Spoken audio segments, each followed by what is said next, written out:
Welcome to the stories on Echoes of Revenge.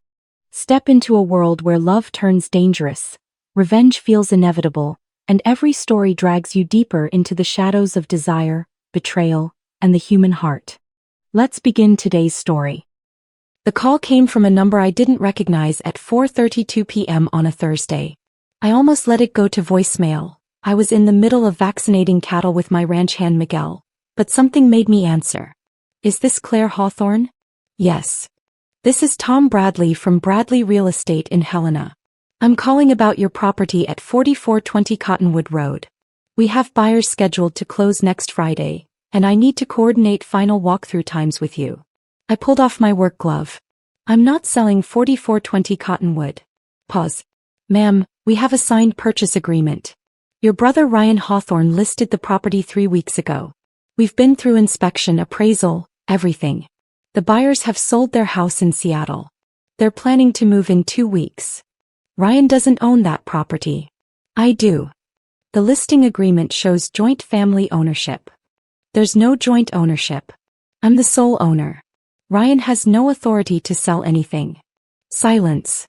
Then, Ms. Hawthorne, we have a $680,000 deal closing in 8 days. If there's an ownership dispute, I need to know immediately. It's not a dispute. Fraud. My brother doesn't own the ranch. He never has. I'm going to need documentation proving your ownership. Can you provide that? I can provide the deed, the tax records, the agricultural exemption certificate in my name, and the livestock brand registration with the state. All showing sole ownership. Tom's voice went tight. I'm calling an emergency meeting with the title company. Don't go anywhere. After we hung up, I stood in the cattle pen, dust settling around my boots, trying to process what I just heard. Ryan had sold my ranch. My 240-acre cattle operation that I'd built over 7 years. The house I'd renovated myself. The pastures I'd fenced. The herd I'd spent years breeding. And he'd done it without telling me. I called my attorney Linda Chin, who handled all my ranch contracts. Linda, my brother just sold my ranch without my permission. What? I explained the call from the realtor. The buyers. The closing scheduled in 8 days. Claire, that's real estate fraud. How did he even list it? I don't know. But the realtor thinks there's joint ownership. There isn't. Send me the contact information for the realtor and title company. I'm shutting this down today. Next, I called the Madison County Recorder's office. The clerk pulled up my property record. 4420 Cottonwood Road. I'm showing Claire Hawthorne as sole owner. Deed recorded November 2018. No other names, no liens, property taxes current. Has anyone requested ownership documents recently? Let me check. Yes. Bradley Real Estate requested verification 2 weeks ago for a sale transaction. What did you tell them? I sent a copy of the recorded deed showing your sole ownership. Did they ask about anyone else being listed as owner? No. They just asked for the current deed on file. So Ryan had lied to the realtor about joint ownership, and the realtor hadn't fully verified before proceeding. Or maybe Ryan had shown them forged documents. Either way, this was escalating fast. I drove to town and walked into Bradley Real Estate at 5:47 p.m. Tom Bradley was in his office on the phone looking stressed. When he saw me, he held up one finger. Wait. I waited. He hung up. Ms. Hawthorne. I've been on the phone with our title company for the past hour. They're saying you're the sole owner. No co-owners. No joint tenancy. Correct. Your brother presented documents showing shared family ownership through your father's estate. My father died 6 years ago. He left the ranch to me in his will. Ryan received other assets, cash, vehicles, equipment. The land came to me. Tom pulled out a folder, showed me documents. This is what Ryan provided. And estate distribution agreement showing the ranch divided equally between Claire Hawthorne and Ryan Hawthorne. I looked at the document. It had official-looking headers. Legal language. Both our names. And a signature that was supposed to be mine but wasn't even close. This is forged, I said. I never signed this. The signature looks legitimate. It's not my signature. Look. I pulled out my driver's license, my ranch business license, my livestock brand certificate. Compare them. Tom laid the documents side by side. Even I could see the difference. The forged signature had rounded letters where mine were angular, different slant, wrong spacing. His face went pale. Oh God. Where's Ryan now? He's supposed to be at the property. He's been coordinating with the buyers for final measurements. They're planning furniture layout. I called Ryan. He answered immediately, voice cheerful. Claire, I was just about to call you. We need to talk about splitting the sale proceeds. There are no proceeds. The sale isn't happening. What? Claire, the closing is next Friday. You don't own the ranch, Ryan. You never did. Whatever documents you showed the realtor are fraudulent. Silence. Ryan, where did you get that estate distribution agreement? Dad's estate attorney prepared it. What attorney? Dad used Harrison & Sons. I just called them. They have no record of any distribution agreement showing joint ownership. They have the original will leaving the ranch solely to me. More silence. I needed the money, Claire. The ranch is just sitting there. You barely use half the land. I figured we could split it. You figured you could forge documents and steal my property. I didn't forge anything. I hired a lawyer to draw up the distribution papers. What lawyer? Some guy in Billings. He said it was standard estate stuff. What's his name? I don't remember. I found him online. You hired a fake attorney to create fraudulent documents so you could sell property you don't own. That's not standard estate stuff, Ryan. That's felony fraud. He hung up. I turned to Tom. I'm filing a police report. The buyers need to be notified immediately that the sale cannot proceed. Tom nodded weakly. I'll call them now. I drove to the Madison County Sheriff's Office and filed a report. The deputy took my statement, copied all my ownership documents, and contacted the county attorney's office. Ms. Hawthorne, this is a serious fraud case. Your brother could face criminal charges. I know. Are you prepared to press charges against family? Thought about Ryan. 3 years older than me. We'd grown up on this ranch together.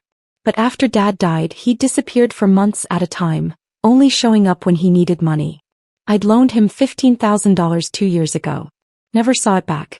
Yes, I said. Press charges. The next morning Linda called. The title company pulled the estate documents Ryan submitted. They're definitely forged. The attorney who prepared them doesn't exist. The Bar Association has no record of anyone by that name. So Ryan created completely fake documents? Or paid someone to create them? Either way, it's fraud. The title company is canceling the transaction and notifying the buyers. What about the buyers? Are they going to sue? They could. They've incurred expenses based on fraudulent representations. But Linda, there's something else. The title company did a full record search. They found 3 other listings for your ranch in the past 18 months. What? Ryan listed your property for sale 3 times before this. All with different realtors. All claiming co-ownership. All fell through when title couldn't be verified. My stomach dropped. He's been trying to sell my ranch for 18 months? Looks like it. Each time the title search revealed you as sole owner and the deals collapsed. This time he got further because he actually fabricated estate documents. I sat down at my kitchen table looking out at the pastures where my cattle grazed. The barn I'd repaired. The fences I'd mended. The land I'd worked for 7 years. And my brother had been systematically trying to steal it. That afternoon 2 FBI agents arrived at the ranch. Apparently, creating fraudulent estate documents crossed into federal jurisdiction. Something about wire fraud when the fake attorney's credentials were transmitted electronically. The agents interviewed me for 3 hours. They seized Ryan's computer and phone.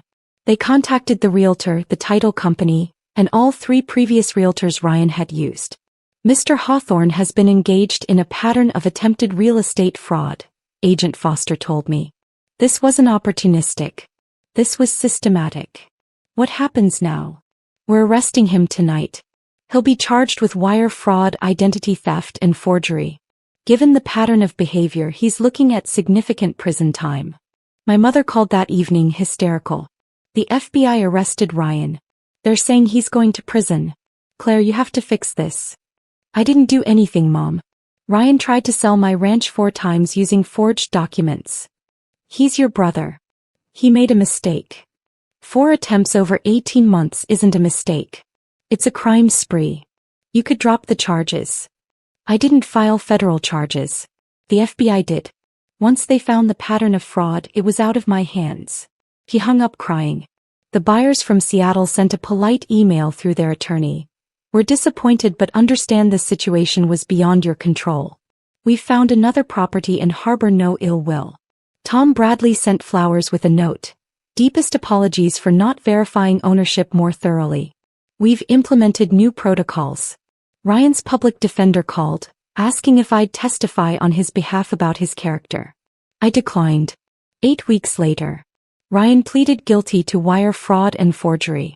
30 months in federal prison, 3 years supervised release, and restitution for the buyer's relocation expenses. At the sentencing, the judge said, "Mr. Hawthorne, you didn't just attempt to defraud buyers or real estate professionals. You attempted to steal your sister's livelihood, the ranch she's built through hard work and dedication. This court cannot condone such calculated betrayal of family trust." My mother attended the sentencing, glared at me the entire time. Afterward, in the courthouse parking lot, she confronted me. "Are you happy now? Your brother's going to prison." "I'm not happy, but I'm not responsible for his choices. You could have worked something out. Given him money instead of pressing charges."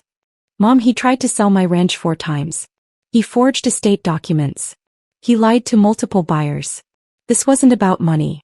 This was about him thinking he had a right to something he didn't earn. He's family. So am I. And he tried to steal everything I've built." She left without saying goodbye. I drove back to the ranch, checked on the cattle, fixed a fence post that had come loose, and sat on my porch watching the sunset over land that was mine. Legally, completely, and permanently. Ryan had tried 4 times to take it. Failed every time. Because ownership isn't about what you claim. It's about what you can prove. And I had the deed. The tax records. The agricultural permits. The livestock registrations. 7 years of proof that this ranch was mine through work and sacrifice. My phone buzzed. Text from Miguel. "North pasture fence needs attention tomorrow. Cattle looking good though." I texted back, "I'll be out at dawn." This was my life. My ranch. My cattle. My work. Ryan thought he deserved half of it because we shared blood and a childhood. But he never shared the 4 a.m. mornings. The fence repairs in freezing rain. The nights staying up with sick calves. The years of building something from inherited land. He wanted the asset without the work. And now he's in federal prison. I'm still here.